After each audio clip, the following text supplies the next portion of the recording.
All right, let's keep going with this declassified KGB document. This document is amazing because it's not your standard document to where it's trying to unveil aliens or something or some kind of crazy technology that we're going to go run out and like have a conspiracy theory over. This document is interesting because it sits here and it tries to categorize human history going back millions of years. For some weird reason, for whatever reason, the KGB spent time making this 200 plus page document about the Sumerians, about Enki, and what we're going to focus on in this one, they talk about catastrophes.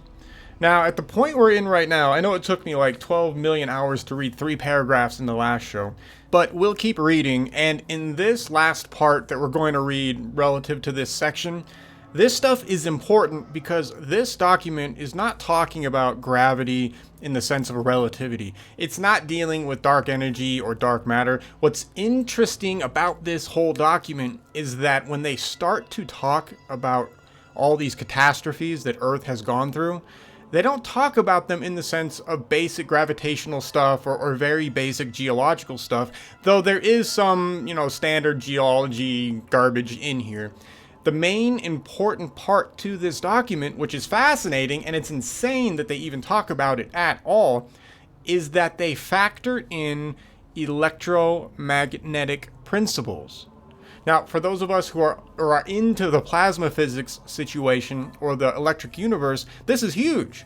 Because the electric universe right now in plasma physics, nobody wants to listen to this stuff, right? Like right now we have the James Webb telescope just absolutely proving factually, 100% scientifically, that all of the standard stuff in the mainstream cosmologically is garbage. So for example, we're starting to prove that there's no such thing as black holes. We've absolutely beyond a shadow of a doubt proven that there's no such thing as a Big Bang.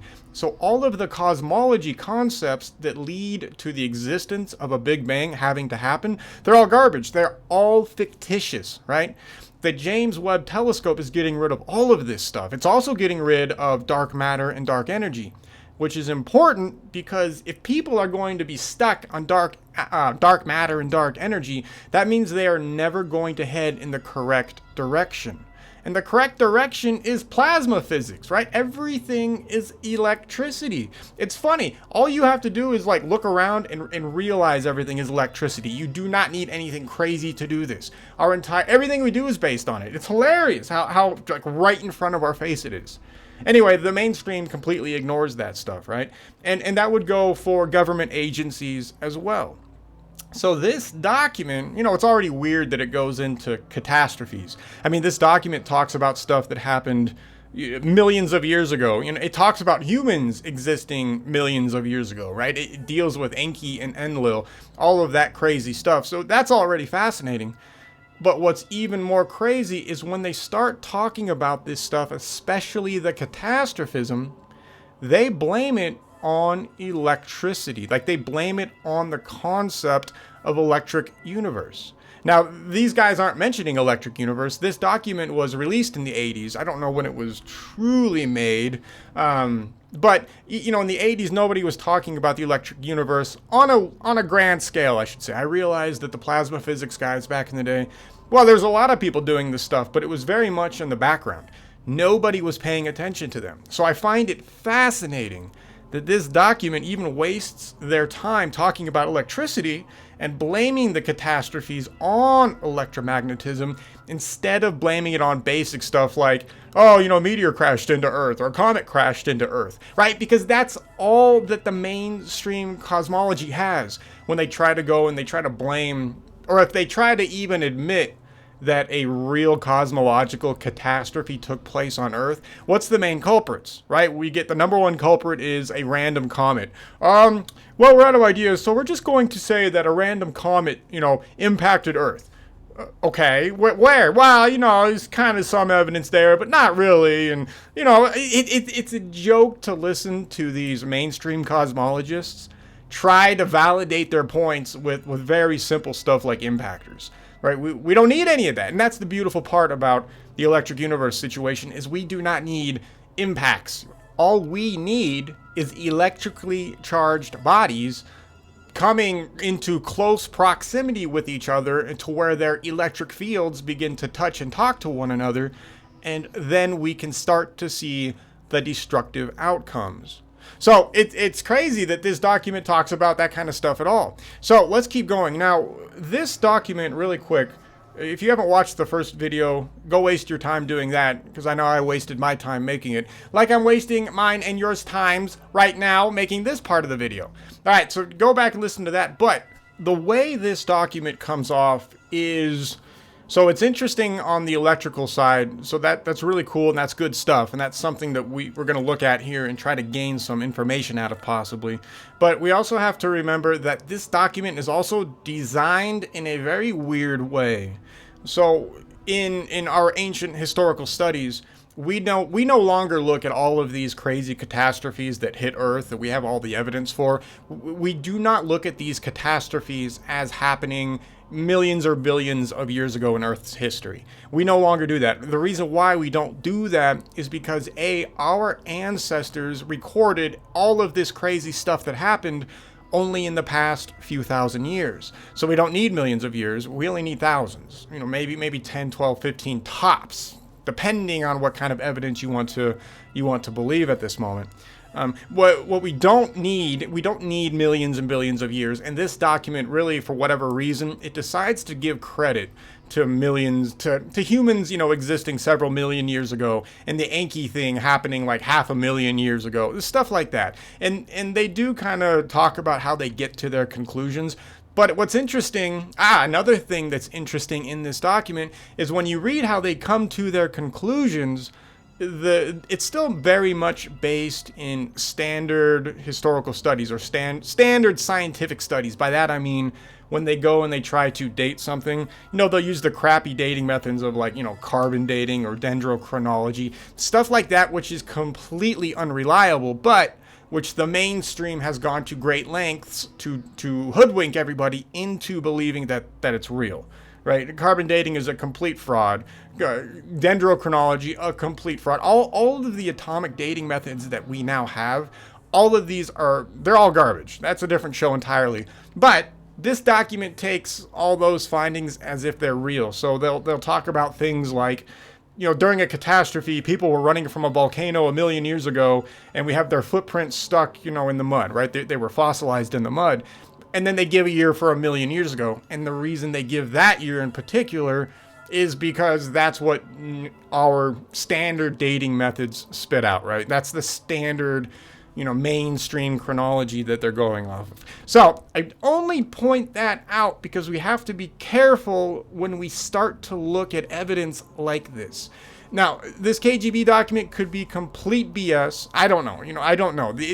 But the reality is, it is touching on real scientific, like the real science of things, right? If it's going out of its way to talk about electricity, there's probably maybe something to this. So anyway, I just wanted to point out that if we see years and they say 1 million years ago, we're not buying into that date. We have to immediately discard millions or billions of years or hundreds of thousands of years. It's amazing that mainstream people have the gall to say, oh yes, we know exactly what happened 2 billion years ago, and they'll make a whole hour presentation on it, and it'll go to YouTube, and all the soys will be like, oh yeah, it's really good, yeah, millions of years ago, huh? We have no clue. We have no idea what happened millions of years ago. We have nothing. Zero, zilch. So anyway. Point made, you get it. All right, let's start reading this crap. This next section that we are going to read is going to deal with a planetary body interacting with Earth. That's why this document is important, because it's actually at least trying to call out the very real situation that Earth went through passing by other planetary bodies in our past. That makes this document extremely interesting because it is at least admitting to the facts of what our ancestors were recording. Now, there's one other problem though. This document, it doesn't talk about Mars or Venus passing by Earth. It doesn't talk about any of that. Unfortunately, it puts the blame on some sort of a, huge iron planet. And the reason why they put the blame on a huge iron planet is for, it's funny, I'm pretty damn sure it's for mainstream psychological conditioning reasons. Why do I say that? Well, here's the deal. If they were to come out and admit that Venus or Mars actually did a few flybys of Earth and caused a lot of the catastrophes that we have seen in the past, few thousand years, that would change everything in everybody's society. Because all of a sudden people would now, first they'd be, they wouldn't believe it. But the people that would believe it, it would change everything, because that means governments have been lying. That means science has been lying to you. I mean, that means the very fabric of a lot of what Western civilization is built on has been built upon a lie. Even more crazy, of course, that lie would have been perpetuated by certain groups of people. So obviously those groups of people do not want to be called out, right? Everybody needs to stay under the boot heel. None of that stuff. Anyway, the conclusion in this document is that a huge iron planet was responsible for all of the misgivings that happened to Earth. And of course they have to make it iron because they're not, even though they are talking about Birkeland currents in this document, they don't actually realize that they're talking about Birkeland currents. But they are willing to admit that there are electromagnetic disturbances taking place that cause all of these problems. They need to have some sort of a cause, right? So, a giant iron ball, you can magnetize iron. So yeah, that makes sense. Okay, a huge iron planet flies by Earth. That's their conclusion. And I kind of feel that that's kind of like the scapegoat, basically, right? They're not going to talk about Mars or Venus passing by Earth on several different occasions, so they got to figure out something else. So they blame it on an iron planet. All right, I keep talking. Let's just read this garbage. All right, so let's pick up.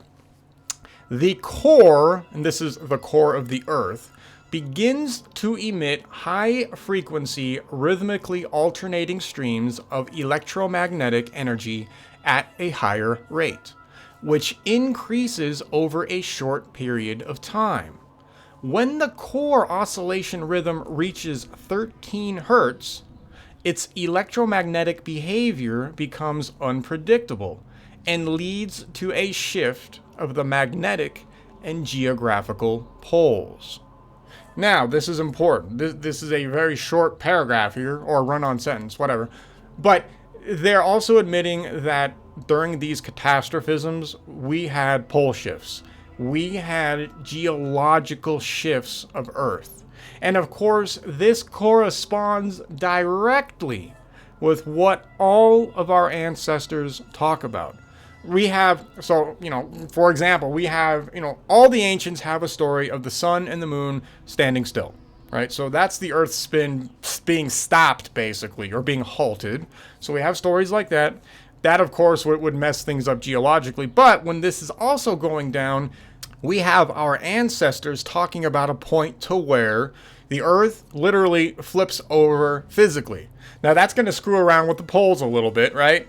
But that's also going to screw around with the latitudes. So, for example, one of the reasons why we find Egypt as a desert now was because at some point in time during one of these two planets passing by, either the Mars event or the Venus event, we have Earth bowing low. And what happened was that planetary body grabbed onto Earth and physically pulled it down, right? And it changed the latitudes geographically of where people used to live. And this is recorded. People talk about this. People also talk about times, where the sun rose where it now sets, and vice versa several times. So we know for a fact that there are pole shifts. We know for a fact that there are latitude shifts. We get that. That's a real situation. You can't get away from that. And this KGB document calls it out. Like, they're willing to admit that. Now, the pole shift thing, that's a whole weird subject in and of itself, right? And they only mention it here for a second. But obviously, if we're having electric magnetism events happening, of course that can possibly screw with the poles. And that's exactly what happened. So this document at least calls it out a little bit, but they tend to try to blame it, like I said, on this iron planet. So here, let's get into what these guys think the iron planet is, and let's see if we can pull any real information out of what we find in this section. All right, so it goes on to say, approximately 100 years before the entry of the quote-unquote iron planet into the inner circle of the solar system, a gradual climate change and a decrease in oxygen levels occur on Earth, which leads to a sharp weakening of the immunity of living beings. Insects and bees fall into a long hibernation, as a result of which several crops will remain dustless. This will lead to a lack of basic batteries. This will lead to a lack of basic I wonder if that's a mistranslation. I don't know. That's what it says. When the planet reaches the boundaries of the inner circle of the solar system, people will observe electromagnetic anomalies in all parts of the world, and the northern lights, accompanied by endless bursts of lightning without rain, will happen. Now that whole section is actually extremely important, and it's fascinating that it's written at all. See, right now, that paragraph, mainstream people fear what was just said right there, like you would not believe, right? Nobody wants to talk about the electrical effects on this planet. Oh man, in fact, you know what? We need to do a show on this. But the Earth is so screwed up because of its electrification starting back in the 1800s. Like, this has absolutely devastated our planet. You know what, we'll get into that later. But anyways, it's interesting that they're talking about it even back then, right? They're admitting that they know for a fact that if you mess with the electromagnetic situation of the planet, it immediately affects life on Earth. And what do we have in the past, right? We have tons of this going on. We have all these weird die-outs. We have all these weird events that have taken place in our past and are taking place right now.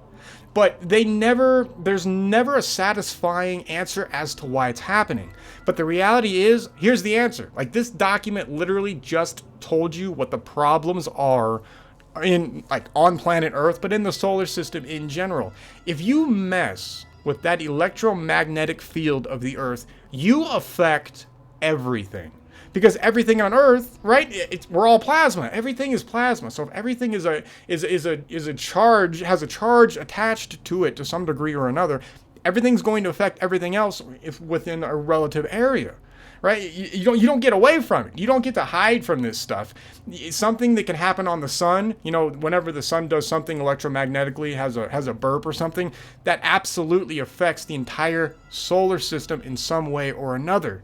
You might say, well, I'm still sitting here. I have not been affected. Yeah, you have. I promise you. And that's a completely different show. But right here, this document is literally willing to tell everybody, hey, look, if the electromagnetic situation of Earth is altered in some sort of way, everybody gets screwed. All life on Earth gets screwed in some form or another, right? And that's important. That's extremely important, not for this show. But, all right, so anyway, the next part of this that is interesting is they start to go into the electrical effects that we would expect to see if another charged body entered the Earth's magnetic field.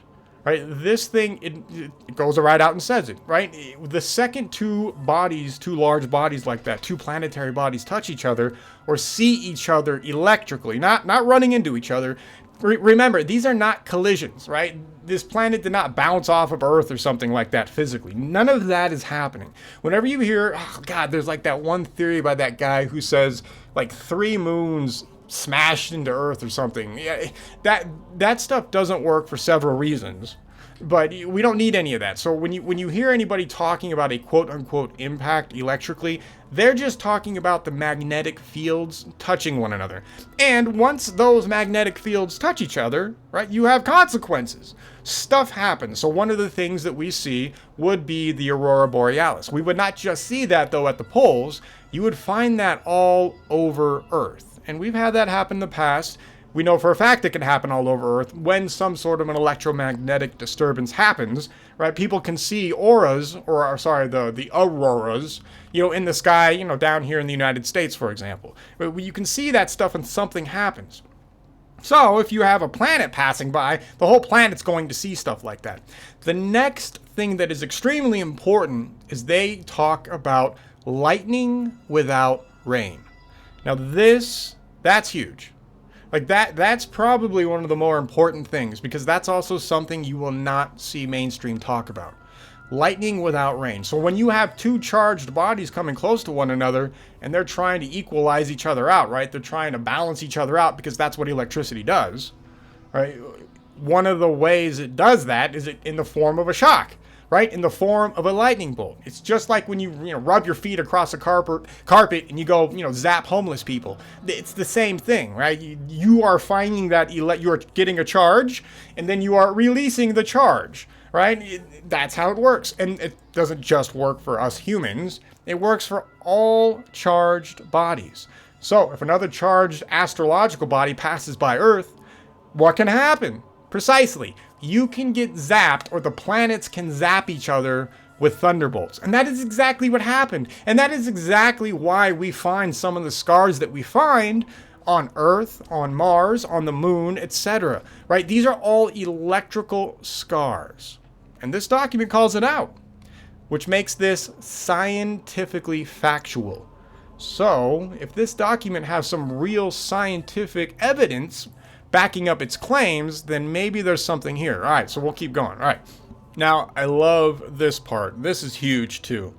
The change in the electromagnetic background of the Earth will affect the internal psychophysical state of the people. That is an insane statement, and that is huge.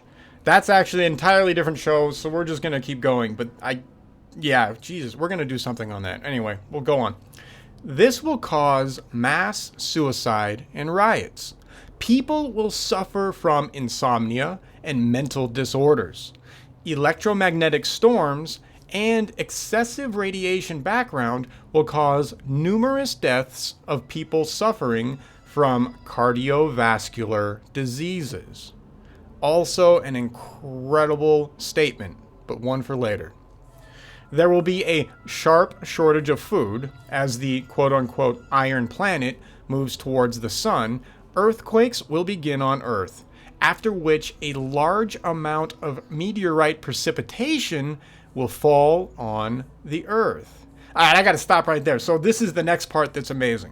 All right, so they're using this iron planet example, and they put it in quotes, because I would not be surprised if whoever was recording this information maybe was not willing to really truly accept the actual documentation they were looking at originally.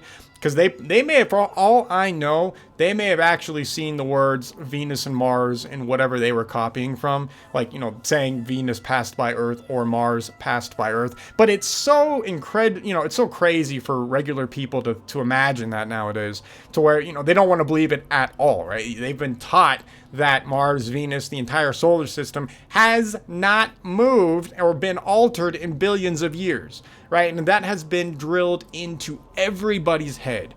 The theory of uniformity has done so much damage to humankind. It's insane. It's absolutely crazy how much damage that stupid, useless theory has done.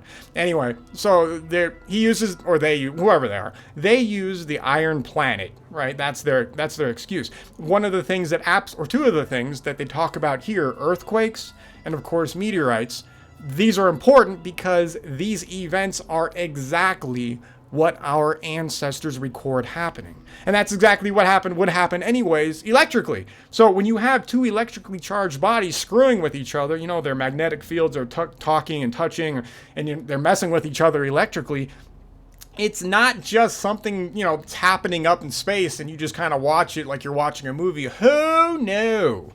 The reality is Earth is a charged body. That also means that Earth's geology is charged. So you're going to have all of the rock and everything that the Earth is made out of, being wrenched and pulled and moved, etc., depending on the charges of the rock. They're all going to react to this electromagnetic disturbance. And of course, if you have a huge chunk of land reacting to a huge electromagnetic disturbance, that is going to manifest itself as an earthquake.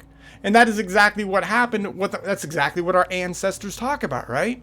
When they talk about the gods up in the sky flying by, those are planets. And those planets, they say the gods punished the people with an earthquake, blah, blah, blah. And most people think, oh yeah, some dude in a beard with a toga was, they thought, Zeus was up there shaking Earth like a douchebag. No. These earthquakes actually happen. Jupiter, when Jupiter was close by, it actually caused earthquakes. When Mars and Venus fly by, these are the gods they're talking about, but they're not gods, they're planets. They're electrically charged bodies, and when they make contact with Earth, they absolutely cause earthquakes, right? And that's where you get the earthquakes. You don't need plate tectonics, by the way, to get earthquakes moving. Plate tectonics is another stupid theory that has no basis in fact. That's a whole other show as well. But you don't need any of that crap. If you have two bodies messing with each other, that's all you need. And the strata of both planets are going to be twisted in agony. And that's exactly what was reported by our ancestors. So here, once again, in this document is saying, hey, we expect that if another planet flies by, the electromagnetic properties of the planets are going to cause earthquakes.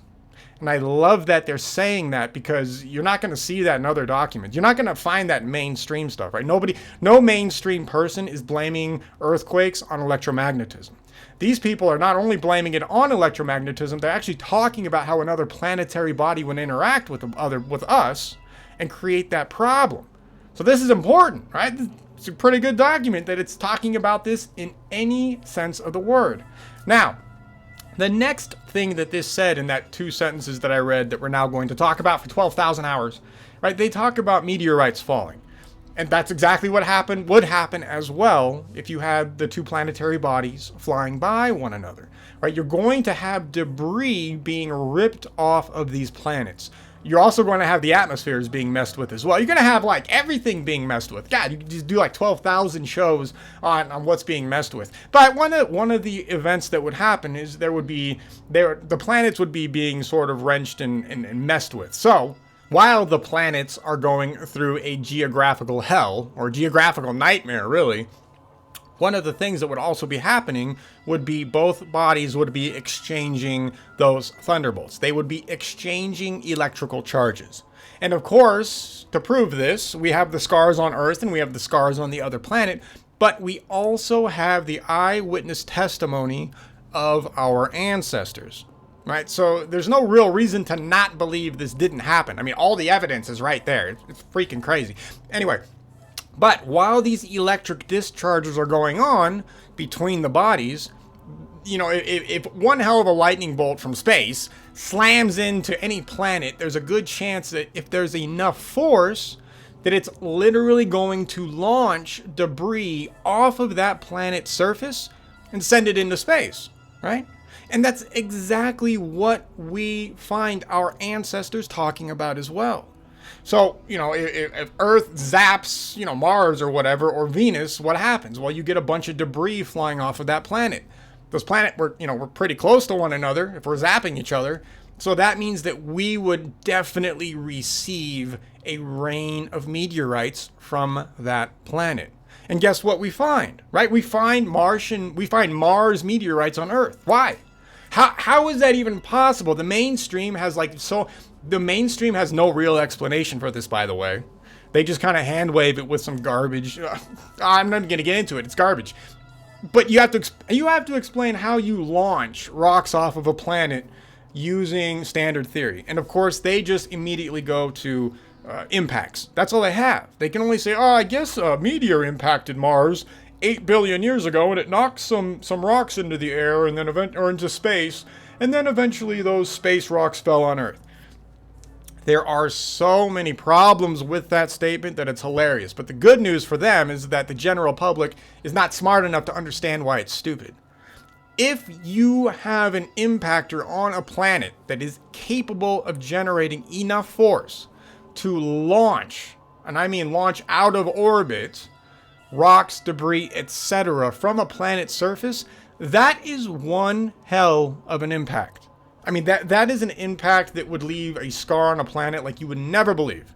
but we don't find those kind of impact scars on any planet, right? We don't see that. So you need a different way of launching all of that debris. And the different way of doing that is through lightning impacts. And that's exactly what happened. That is exactly what our ancestors talk about. It's right there. It's not even hidden. It's right there.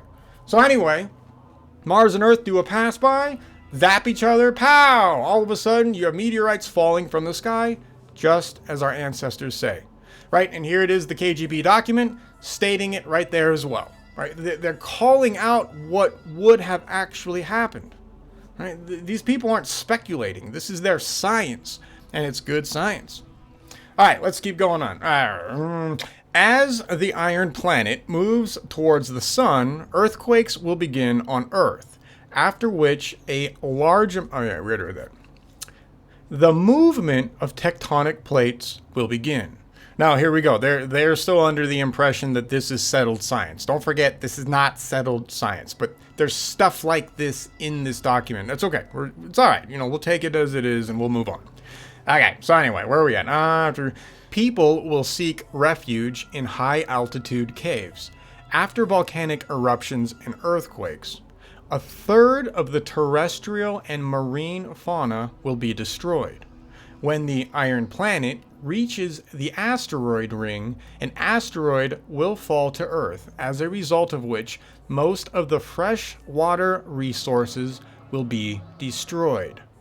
Now, another important statement right here. So, people seeking refuge in caves. Does that sound familiar? Yeah, right? All of our ancient ancestors talk about a time when the gods are in the sky screwing with us, that, people ran into caves. Right, and in some instances, the caves saved people. And in fact, it looks like there's even a particular era on this planet to where most people did their best to go underground or to get under some sort of a rocky shelter like a mountain.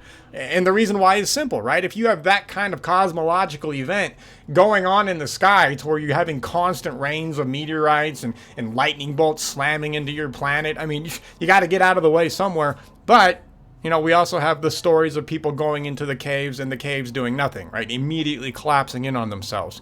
And that would have happened as well. Obviously, when you have those levels of earthquakes, there's nowhere to go. It's funny. When this stuff was going on, anybody who survived purely out of luck, right? There was nowhere to technically hide. All right, anyway. But what do we got? The next important thing that's important, the next important thing that we are going to talk about from that sentence that I read.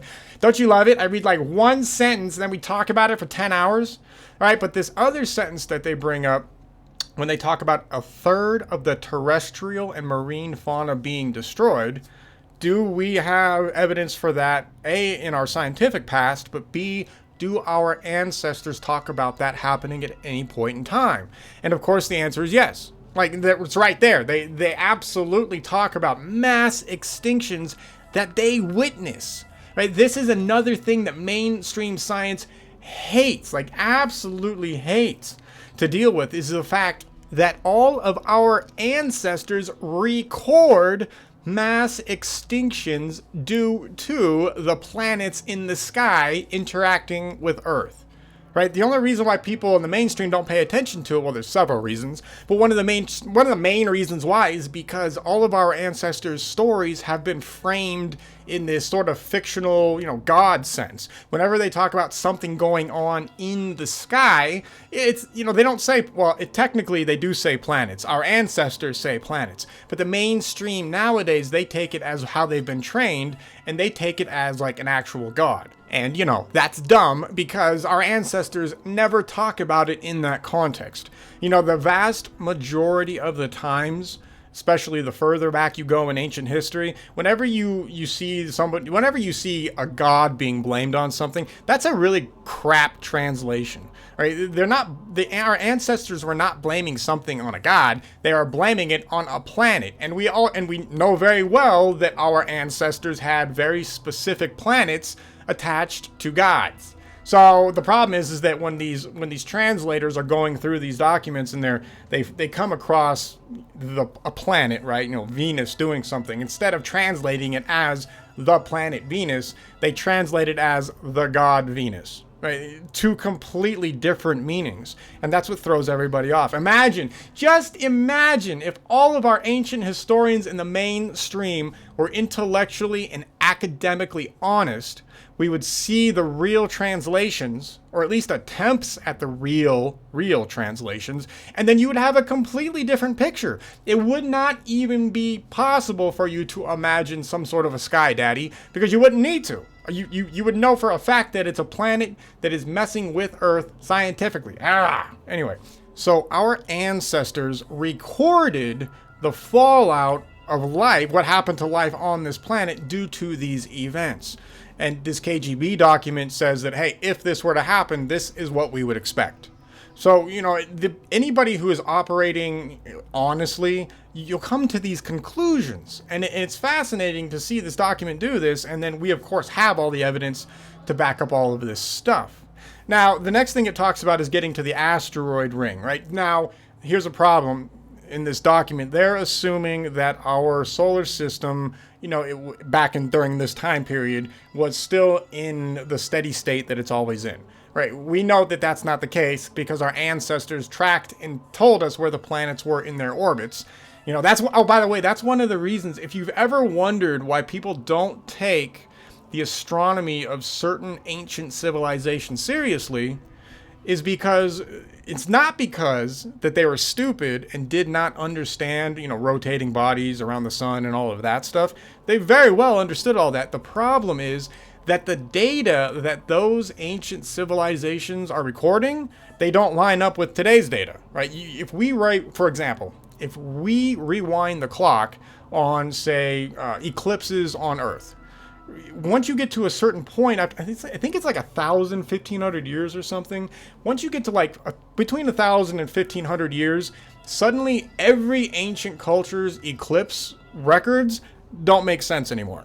And not only do they not make sense with regard to the moon, but they don't even make sense with regard to planetary body motion either. So instead of the scientists and the historians reading this and thinking, oh, wait a second, these guys obviously have a basic grasp on planetary mechanics. They're recording this stuff at a pretty high level, but they're getting everything wrong. Instead of being like, oh, they're getting everything wrong and ignoring their data, if they had listened and paid attention to the records, they could have then said, oh, hey, you know what?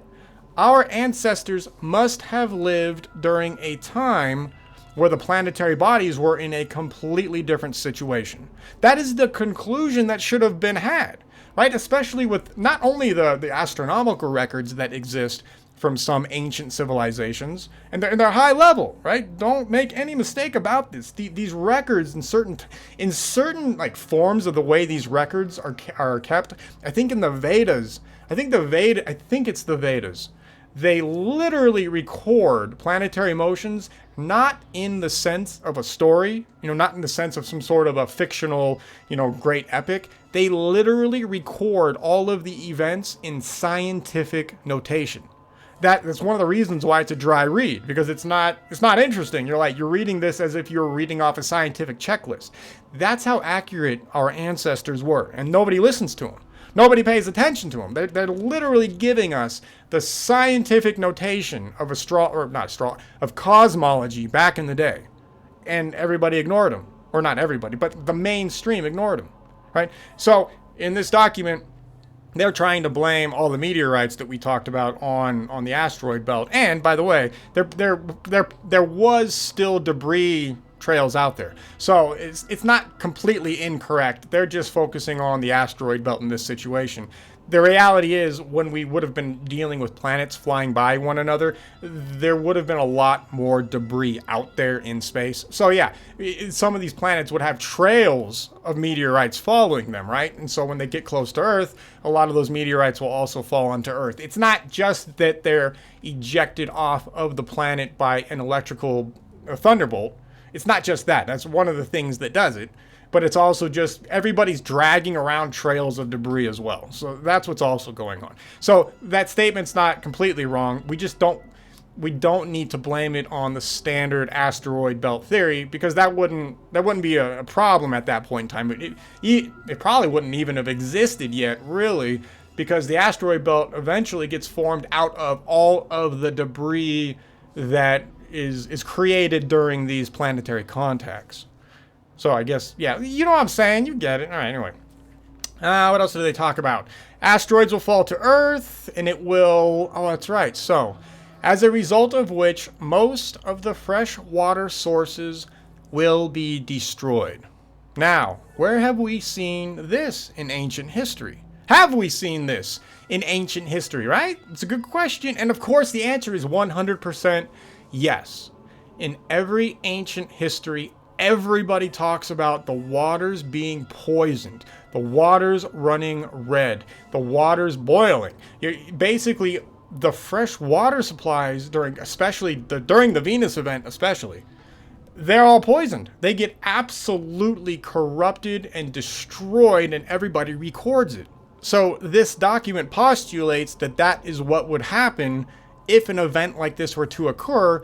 And sure enough, if you go back in our ancient histories, there it is. Like, we find the disease-riddled waters. We find the undrinkable waters, the tainted waters, all over the planet, specifically when very specific gods do their flyby. It's amazing. This stuff is released in the 80s and they're dead on. I mean, it's all right there scientifical, or whatever.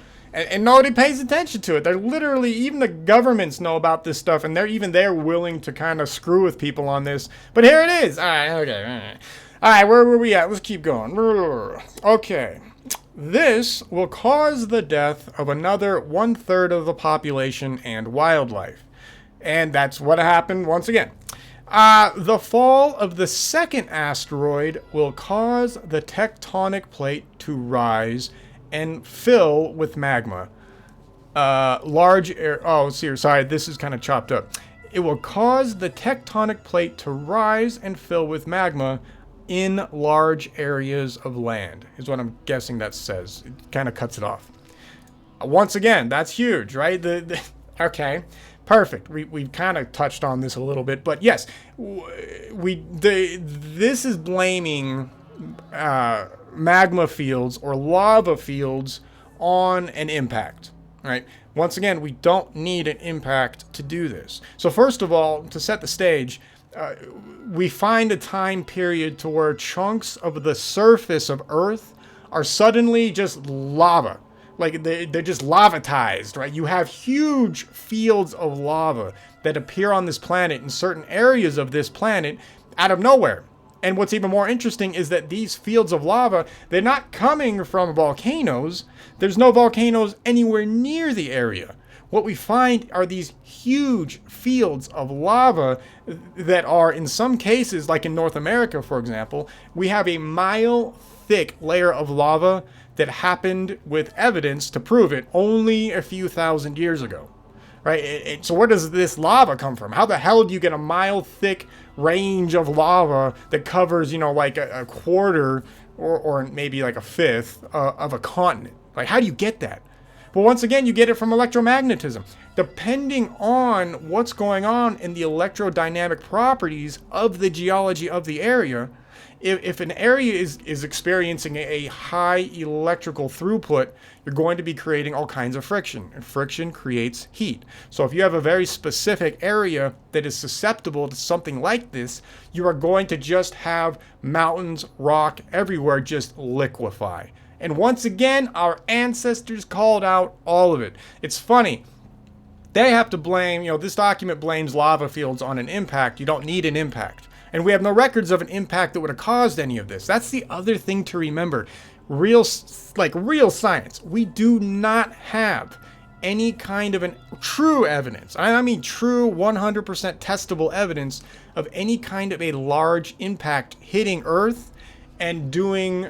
And creating a situation where you have fields of lava on that scale. It does not exist. Right? The only way you can get it is through plasma physics, through electrical magnetism. That is what would explain how we get those events. So I do find it interesting that they blame the tectonic plate situation rising and falling with magma. We don't need plates. That's another thing really quick. If we're going to talk about the geology, we don't need tectonic plates. You can screw with land masses without the concept of plates existing at all. There's no reason for tectonic plates. The only reason tectonic plates exist in any capacity is because mainstream people have no way of explaining anything any other way. Right? The stuff we're talking about here, they don't believe any of this is possible, even though it is 100% science. Like, this is all scientifically possible and apparently happened, as we have the evidence physically on this planet, and our ancestors saw the damn thing. Okay. The next part this talks about is, they say the tectonic plate rising and falling. We would expect land to do that, and sure enough, we also find land rising and falling as well, as you would expect when the geology of that planet is being messed with that kind of energy. So once again, they call that out as well. It's funny, technically they didn't have to call out any of this. They could have had their iron planet theory and just said, yeah, it flew by, did some stuff, and they didn't have to talk about all these very, very specific electrical consequences of an electrically charged body flying by Earth. I find it fascinating that they talk about it like this. And here it is, right there. It's right in front of us. All right, anyway. The remaining third of people will die from disease caused by poisoning with sulfuric air and contaminated water. This is actually really important. So we talked about the contaminated water part. I won't go over that again. We get that. Sulfuric air. This is huge. The fact that they mention it all is insane. So we know for a fact that for some weird reason, once these planetary bodies, or even in some cases just cometary bodies, even though some of those other bodies were technically cometary as well, we have had instances on Earth to where when one of these bodies has done a flyby and it starts to interact, with Earth magnetically, for whatever reason, we have reports all over this planet of sulfur rising up out of Earth. Like the land cracking open and just tons of sulfur just coming out and poisoning the air around it. And not only does this sulfuric air, it's described as sulfuric air, so I would guess that sulfur's part of it. But what also comes out of this gas that leaks out of the Earth for some weird reason, I don't have an answer for this. I have no clue why we have this crazy poisonous air that erupts from Earth during massive earthquakes. But when it does, it's not just the sulfur that sucks. For whatever reason, the sulfur also seems to be accompanied by some sort of a disease or sickness that afflicts people. And it kills people extremely quickly. It's the weirdest thing. Like they call it diseases here. I don't know what else to call it. It's some sort of insane poisoning that's not chemical. Like, it seems like it's a biological situation that kills people. So, and here they're calling it out. I find it interesting that they even waste their time saying, oh, by the way, we'll have to deal with sulfuric air coming out of the ground. And that's exactly what has happened. Even more interesting is that we have sulfur raining down onto Earth during one of the passes of one of the bodies that fly by. For example, Sodom and Gomorrah, right? And I don't believe in God. We don't do any of that. I just say that so you don't turn this off because I'm about to bring up a Bible situation. But it's funny, Sodom and Gomorrah talk about sulfur balls raining down. And sure enough, when you go to the area where Sodom and Gomorrah are technically under the Dead Sea right now. That's why Israel's bombing the crap out of the sea. They're getting rid of all that evidence, by the way. It sucks. Anyway, but that whole area it's full of these sulfur balls, and they're all out there. You can go find them right now. You can go find YouTube videos of people just picking them up. Where did the sulfur come from? It came from space. Why? Why do we know that? Because that's what everybody said, and there's nowhere else it could have come from anyways.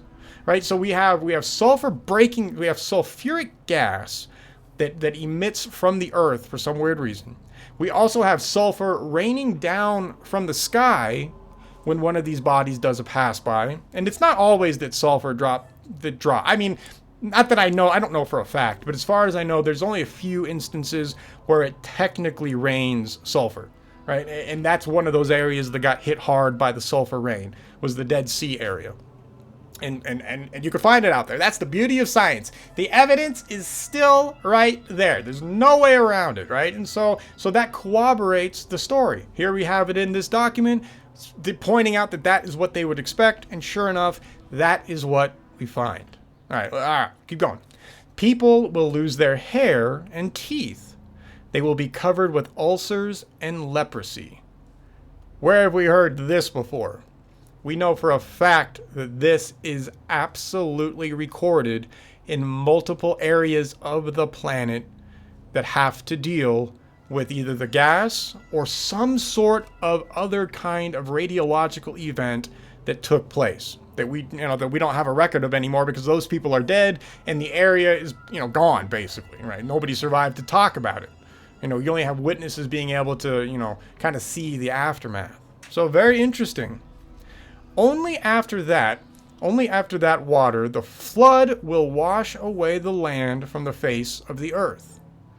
Of the remaining people, only those who will be able to hide in high-altitude caves in time will be saved, as well as some of the quote-unquote chosen ones, whom the gods who arrived from the Iron Planet will once again choose for subsequent revival of humanity. Okay, so that last sentence there, remember I told you, these guys, they deal with the Enki-Enlil situation, and this document supposes that the originators, whoever created humanity, whatever created humanity, they lived on this iron planet. Now that I'm not down with. I don't have proof to believe that, and we technically don't need to believe that, because like I said, all of our new science, all of our new historical studies prove that, Venus, Mars, other bodies that were up there in the sky as our solar system was trying to find equilibrium to get to where it is now, those would have been the planets we were dealing with generally. All right, so the Iron Planet doesn't technically exist, but in this document it does. That's what they blame this on. So just keep that in mind while we read this. All right. That's enough. We're done. All right. So this document is fascinating. The reason why it's fascinating is because look at how, even back in the early 80s, this document is already calling out what we're truly starting to figure out nowadays. Like, it was already going back then. That's another good point. When you go back and you read older sciences and stuff like that, go try to find the obscure stuff. You're going to find that people were already figuring a lot of this stuff out, as early as a couple hundred years ago. And I mean scientifically figuring this out. I don't just mean, historically and reading their Bible or something. I mean, there were real brilliant scientists who were calling out the electric universe 100+ years ago. Right, we have Christian Birkeland who figured out all of that. How everything, why does everything rotate? Where's all this stuff coming from? Why do we have electromagnetic fields? What is the sun? Right, like what powers the sun? Right, Birkeland currents. They had already figured all of this stuff out. God knows what other stuff Tesla figured out that we're never going to know about. It's fascinating. People were brilliant even back then, and we never paid attention to any of it, right? We never had access to any of this amazing information, and we should have. It should have been the number one thing we had access to. If our society was being run in a way that was pro-human, pro-growth, pro-everybody. Right? It's obvious we do not live in that society. I mean, that's the other... All right. Before I start ranting about... All right. We'll keep going more with this stuff, and then I'm going to keep going with this. This document is fascinating. We'll get away from the planetary emotions. I'll go find another portion of it that switches gears a little bit, and let's see if we can compare what this document was talking about in the 80s to what we now know nowadays about, something historical. I'm going to go find something in there. There's all kinds of cool stuff. All right, I'm done talking. This is dumb anyway.